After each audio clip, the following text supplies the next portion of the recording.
Hello, welcome back if you're a returning listener, and thank you for listening. If you are a first time listener, my name is Hardiel Pinto, and I am the owner of my own small business, Pulp Cereal, which is a distribution company. I distribute a lot of movie serials and movies and TV shows with pulp fiction influence. And this is my podcast. I can officially call it a podcast now. It's on SoundCloud now as well. And this it's called One on One. If you've never heard before, it's your first time listening. And basically, what this is that I take somebody I admire on social media and I force them to be my friend for a half an hour. So this week I have one of my favorite people, not just on social media, but one of my favorite people in the world. We have the Film Bee from Twitter. Oh, that's so kind. Hi. I mean it definitely. Like you're just wonderful. Oh, that's so kind of you. And you don't have to force me to be your friend for half an hour because I am your friend already. Oh, So. thank you. I appreciate that. So how are you doing? I guess tonight for you, which is I still can't get over the time difference. It's weird. It's lunchtime over here, yet like it's like dinner time for you over there. Yeah, it is kind of weird, isn't it? I mean, it's still light outside at the moment because it's summer here. So, it doesn't really feel like it's 8:30 in the evening. Yeah, exactly. It's just kind of weird because it's funny. Like I'll go to sleep at night and then I'll wake up and then there's all these notifications on my phone because like all you people in the UK are doing stuff while I'm sleeping. And I guess Yeah. it's vice versa. Like I'll tweet something at you and then I'll be like, oh, it's only 4 o'clock in the afternoon here. I'm like, oh wait, it's midnight over there. Oops. Yeah, yeah. So it's not like I'm t taking ages to reply to you. I'm just like literally asleep. So it's not possible. I mean, it'd be Yeah, great if I could tweet and be asleep at the same time. exactly. It just takes a while to get used to because I have to remember in my head, I'm like, okay, who can I tweet at right now and who can I not tweet at right now? Yeah, you need like a little chart of like, you know, or clocks, when they have them in the newsrooms and like films where they got them all at different like set to different time zones and stuff. You need that, but it's to do with Twitter, so you know who's online.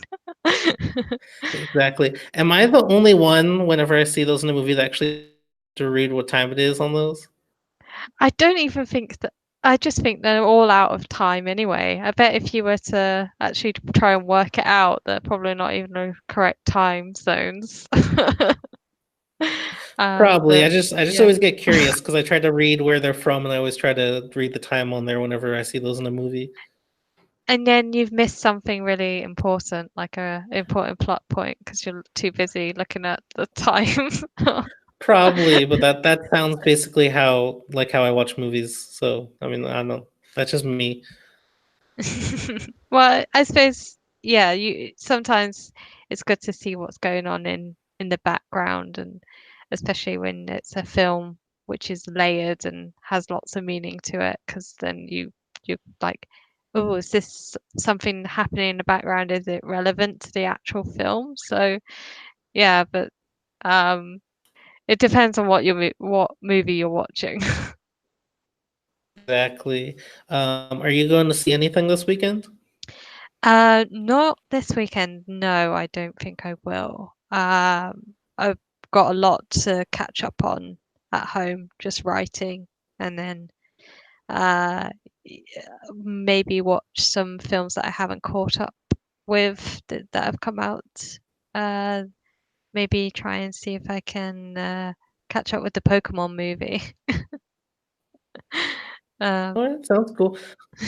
yeah, yeah. So it's a laid back weekend. Well, that's good. I mean, it's the opposite of mine because a lot of stuff is either being released right now here or is expanding. Like after I'm done recording and then editing this, I'm gonna go try to catch a screening of Wild Rose because today's the first day it's playing Oh here. wow. I Yeah, love that movie. So um yeah, I hope you do go check it out because it's so good.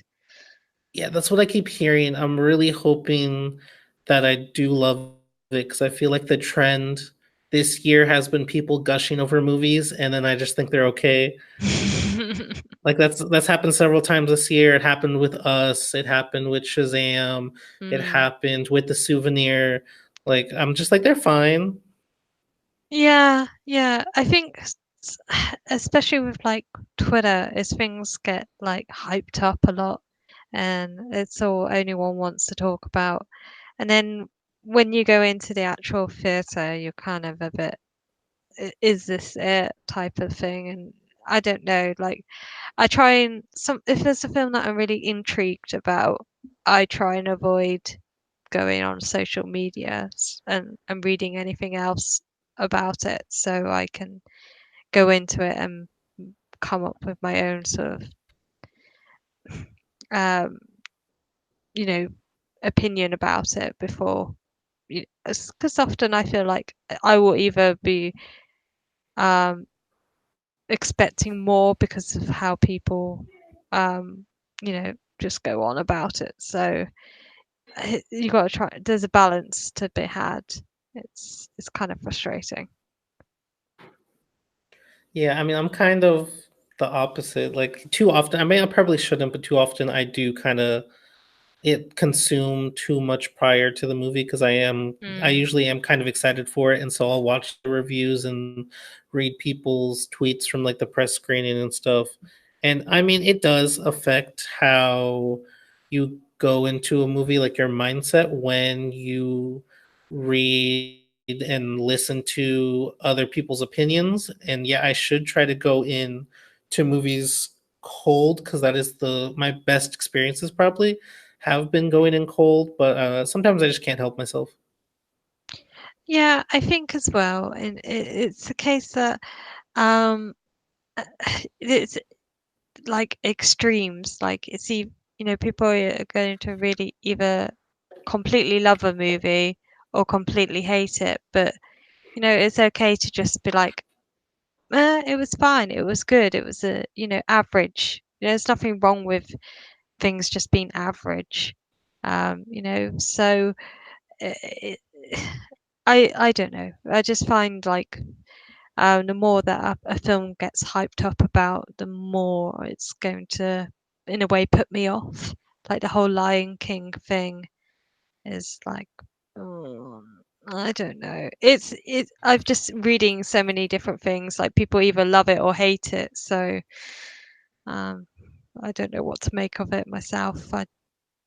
I don't know whether to go watch it or just wait for it to get around to being released, video on, VOD or as video, you know what I mean, like DVD or something. So um, it's difficult,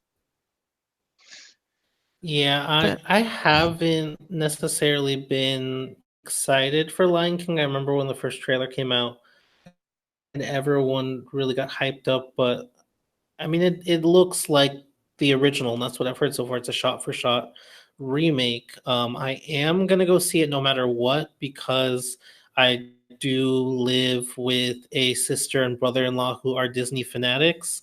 And so I end up kind of going to see every Disney movie regardless. Like we went to go see Aladdin on opening weekend, not necessarily because that was my choice, but because that's what we did. yeah, I haven't seen Aladdin either. I don't know. I when I saw Blue Will Smith, I was just like, No, not He for is me." actually the best part of the movie, honestly. Oh, okay. Well, I don't know. It just seems like why do they need to remake Aladdin? Why did they need to remake Lion King? I want them to remake the lesser known um Disney films like Black Cauldron or like Oliver and Company, The Rescuers and stuff like that. Because those would be interested to see those films being remade um for a modern audience.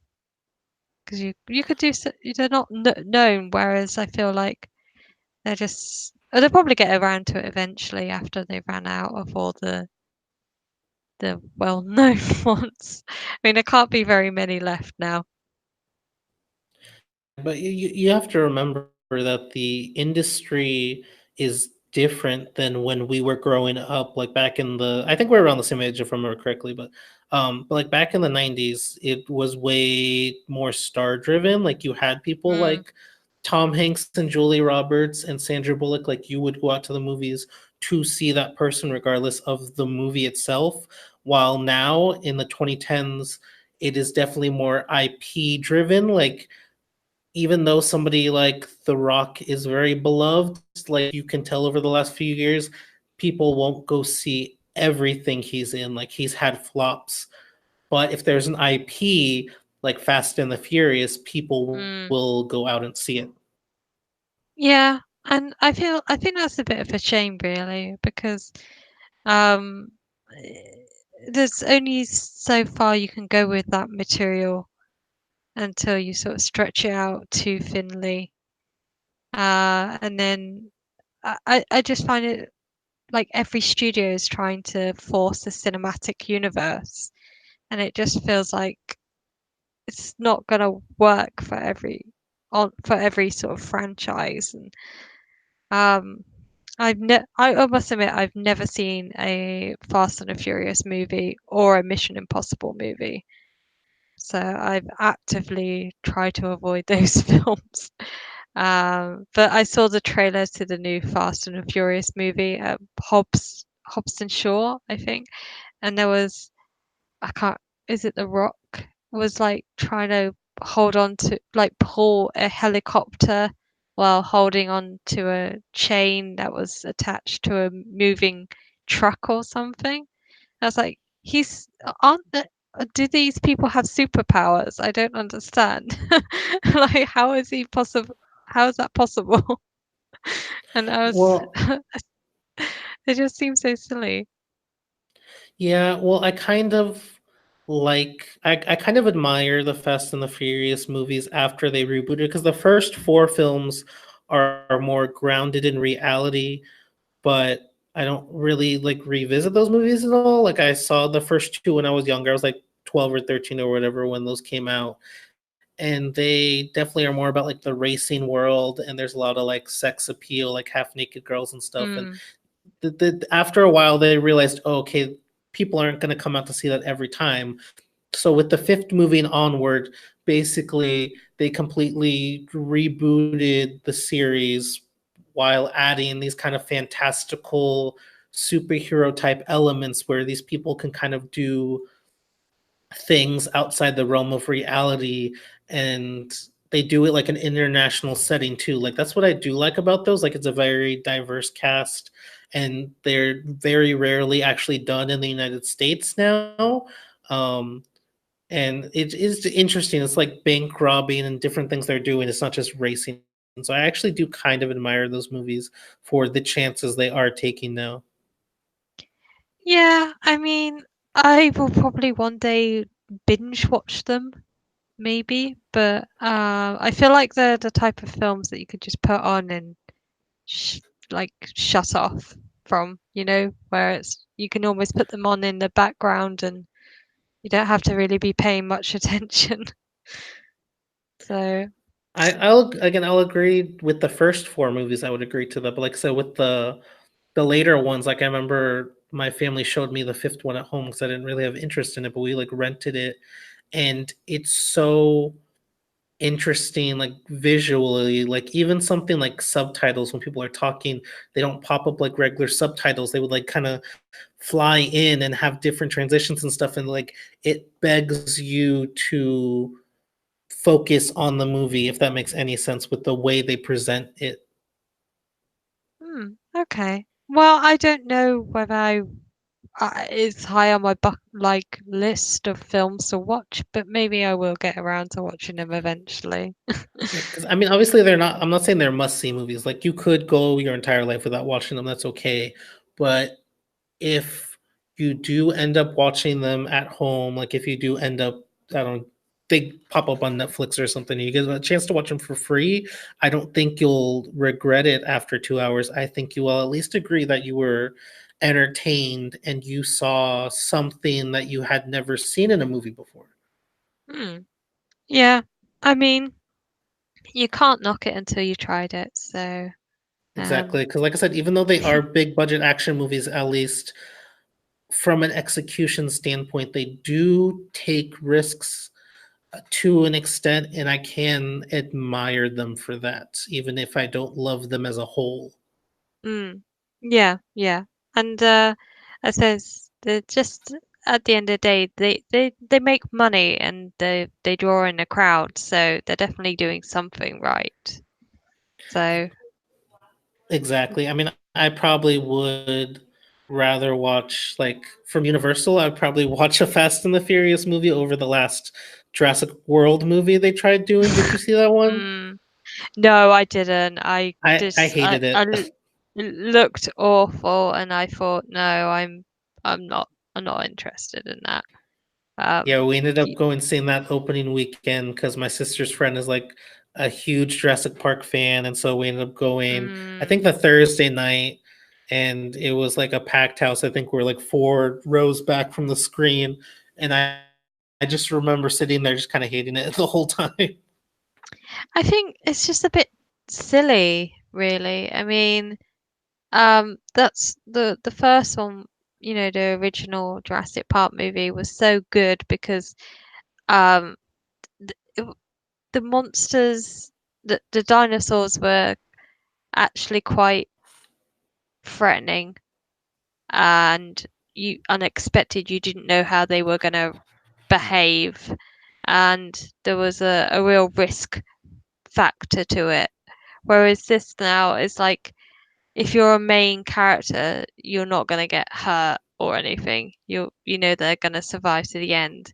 So it just feels a bit like and I don't know, it's just silly. Just the whole um I think Jurassic World was like, let's make the dinosaur bigger and let's make it like it's now got spliced DNA and it's all this and all that and it's just like dinosaurs are scary no matter what. Why are we making it invisible or whatever it was? It's uh just a bore and it was really boring as well. I don't really like blockbusters. I mean, that's understandable. Like they're not for everybody. Like whenever summer rolls around, I usually do get more excited for like the smaller movies that we get here. Like I said, like I'm going to see Wild Rose. The Farewell is coming here Mm. probably next week. Like I for a few years now, I have gotten more excited for movies like that. And I just want to say, like, I think the thing that makes the original Jurassic Park really great is that the dinosaurs are really the background when you think about it. The story itself is more so about the relationships between like Jeff Goldblum and Laura Dern and Sam Neill, like their interpersonal relationships as well as like philosophy. And I think that's way more interesting than what they're doing now, where they basically put the characters in the background and they put the dinosaurs in the forefront because they don't really understand why the original movie worked. Yeah, that's a very good point. But I just think as well with those type of movies is that they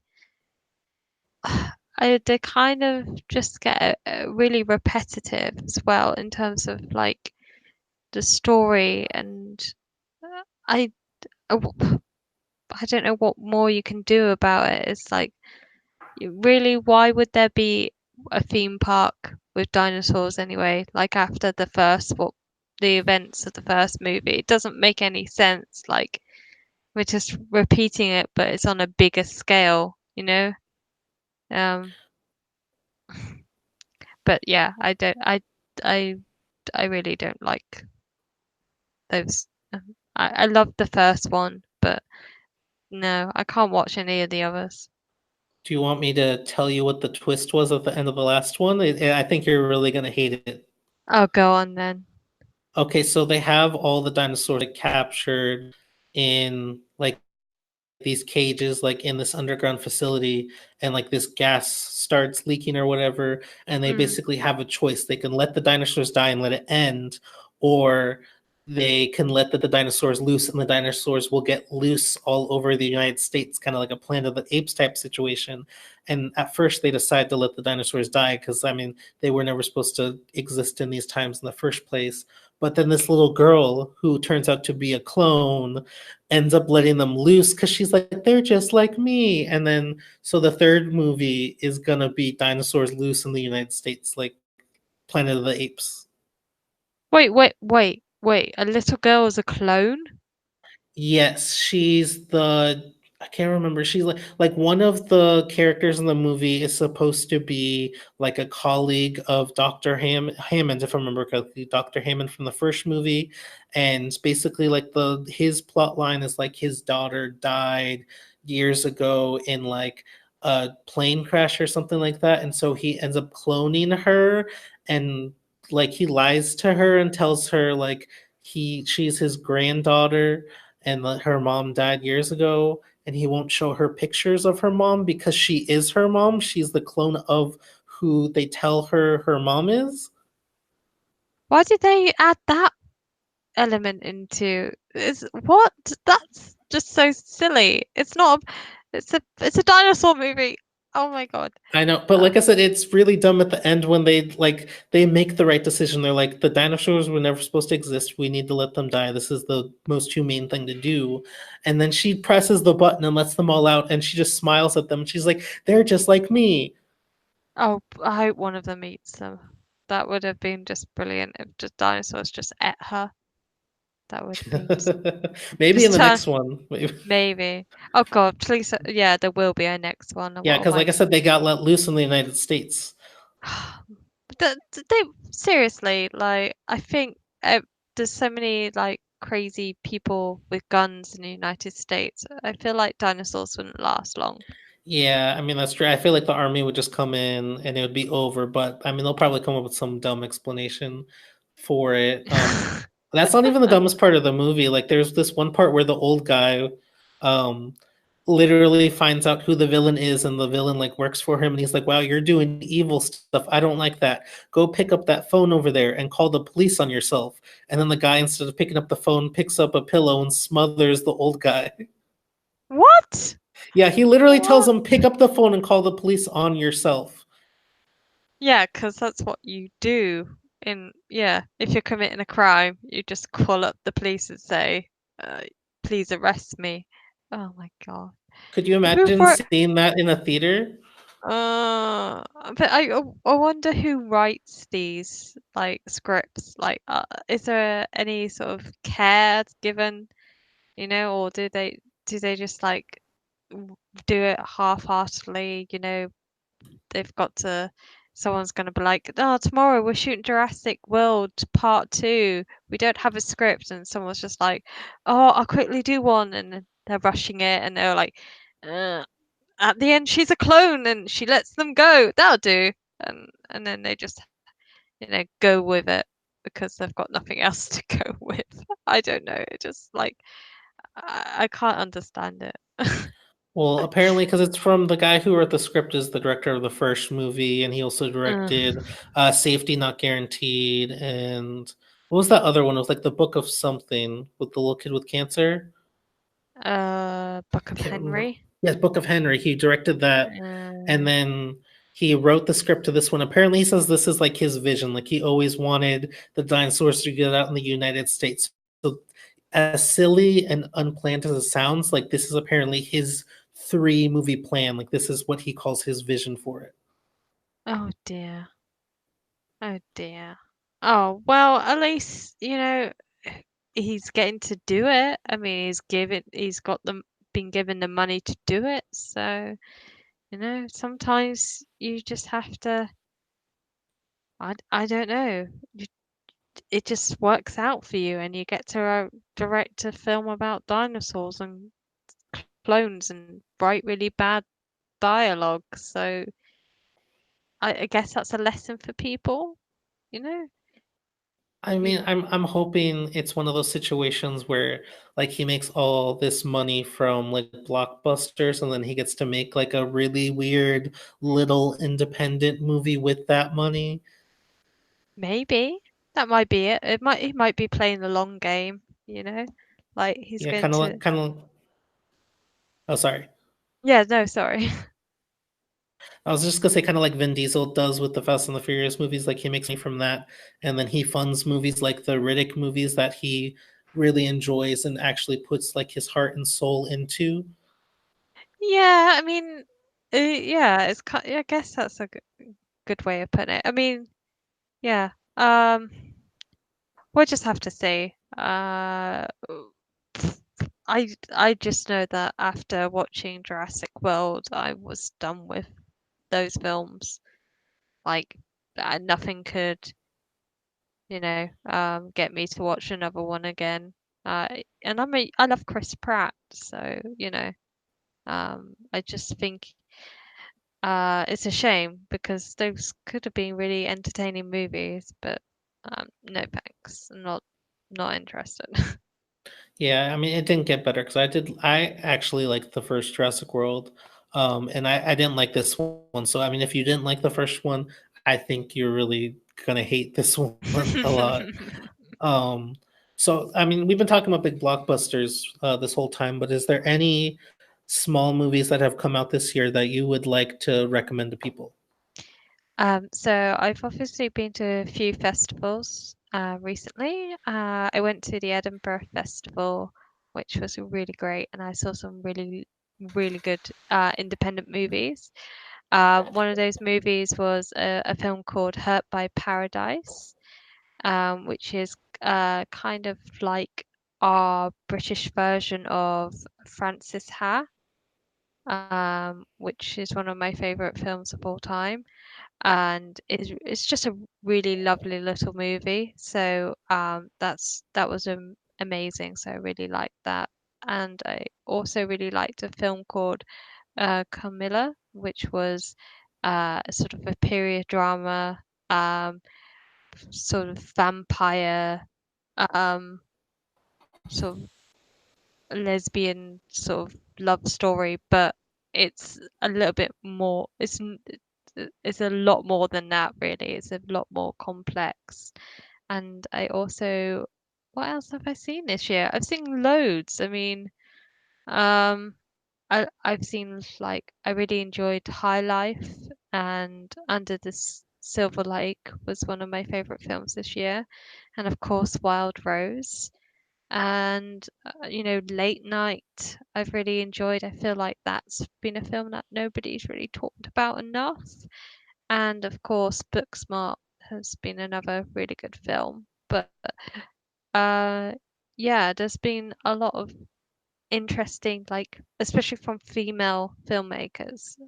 So I've been, oh, if you like sci-fi, I really recommend a film called Vast of the Night or The Vast of Night. Sorry, which is like a science fiction film set in the 1950s, where it's these two people who run like um, a radio show, and there's strange UFO sightings happening, and they get a mysterious person calling in about the strange radio signal, and it turns all into like a big thing about discovering a government cover up and everything. But it's really well shot, and it was really sort of intense, and they did such a good job with a really limited budget. So, and that's a film that I caught at Edinburgh Film Festival, and I was just blown away by. So, yeah. Cool. That sounds really interesting. All right, those all sound like good recommendations. I mean, if anybody listening out there, if you have access to any of those movies, I mean, she obviously highly regards them. Um, I don't. I'm trying to think because I feel like I have seen more studio movies than independent ones this year. I saw Gloria Bell, which I really loved. I liked Booksmart, but I didn't love it as much as everyone else. Like I said, kind of like the theme of this year. I Mm. saw The Souvenir, which I liked but didn't love. Like I said, I'm going to see Wild Rose in a little bit, which I hope I love. I really can't wait for the new Almodovar movie whenever it comes here. I have no Yes, idea yeah. because I know in the UK, I know they already put up trailers for y'all. So I think you guys are gonna get it before we do. We I still don't think even. it's coming out next month, maybe. I have a feeling, which would be great because I hope it comes around my birthday. And then I can go watch it for my birthday. But yeah, I it's really hard to tell because it's so annoying when films have staggered release dates. Exactly. I don't even think we have a date here. They haven't even officially released a trailer for the US. I've had to watch the UK trailers. It's the 23rd of August that is coming out here, so it's just after my birthday. Oh, that's good. Yeah, but I definitely want to catch that. Um, but yeah, usually around my birthday there's a lot of blockbusters, but I've had in recent years like a few indie films that have come out on my birthday, like Ghost Story came out, I think. I managed to catch that, so I see that on my birthday. So mm, maybe there'll be a good film being released around that date. I don't know at the moment though. Hopefully, that'd be good. I mean, it's always good to see a memorable movie on your birthday. I think that makes it feel a little more special. I remember last year, Mm, we saw Game Night on my birthday, and I still love that movie. And then this year, uh, I was lucky enough that that was the week that they re-released Roma, and then I mm. watched that for a second time in theaters on my birthday with my whole family, which was really special. And then again for this year, I hope I know that it. I don't know if it's still in production or in post production, but I also can't wait for that new Chloe Zhao movie that she's doing with Frances McDormand. Oh yes, yeah. Well, I'm just looking and um on my birth on the weekend of my birthday is Dora and the Lost City of Gold coming out. So that might be that might be one to check out. I don't know. I'm not a huge That Dora could, the Explorer fan, but that looks quite it looks like they're doing something different, which is interesting. yeah, like I'm not a huge fan either. I remember being on TV, but I don't know. Like the thing that looks most interesting to me. I love the fact that it's an all Latino cast. Like you don't really Mm, get to see that. And there are people that I like. I like Eva Longoria. I like Michael Pena. I love Eugenio Derbez. Like that's once he popped up in the trailer, I was like, well, I think I'm going to go see that movie now because I have to support everything he's in personally. yeah, yeah. Because I That's mean, it's pretty awesome. because honestly, like when you think about it, physical comedy isn't really much of a thing anymore. Like as far as the 21st Mm, century, even the end of the 20th century, like physical comedy kind of died out. And he's one of the few people that I feel like is trying to keep it alive. yeah, yeah. I completely agree with you. So It's yeah, strange definitely. how. Yeah, sorry. No. I'm just saying that, like I said, so I hope that movie does well. Just I mean, for his sake, because I really do hope he has a long career. I was just gonna say, I think it's quite strange how there isn't really, like you were saying about physical comedy. There doesn't seem to be. Mm, I don't know. Like in recent years, I haven't been like all the comedies that I've been seeing. I haven't been impressed by. I don't know. Just feels like um, it's almost like comedy stuck in a rut in a way. Like the humor always seems to be like who can swear the most and say the most like unpolitically correct thing. So I don't know. It just it I do I really like um I really like comedy which is a bit silly and a bit surreal like Monty Python type of stuff. But the last real like um major studio comedy film I saw was Holmes and Watson, and that was just like, I just sort of don't want to go watch any other comedy films because they're just so bad at the moment. Yeah, I mean everything comes in waves, so I'm hoping at some Mm. point we'll get a wave of new fresh comedies again.